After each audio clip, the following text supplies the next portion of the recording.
Un ham un өнімдеріне қойылатын талаплар. Un түрлі егінлер дәнін қарызда тартып пайда етіледі. Көбінесе бидайдан таярланады. Сондай-ақ сұлы, гречка, соя, дәнді өнімдерінен де un істеп шығарылады. Undan көбінесе нан өнімдері, кондитер өнімдері, макарон hamda қамырлы тағамдар таярланады. Оның химиялық құрамы, азықтық калориясы һәм технологиялық сапасы сортына байланысты.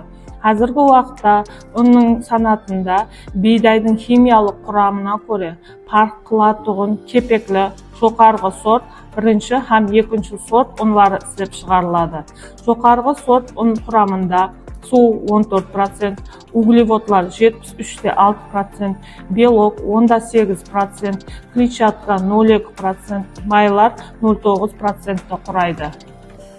Кепеклі һәм екінші сорт ұн құрамында витаминлер болады, яғни Е витамині, В витамині, ПП витаминлер болады. Бірінші һәм жоғарғы сорт құрамында болса, бұл витаминдер дерлік болмайды.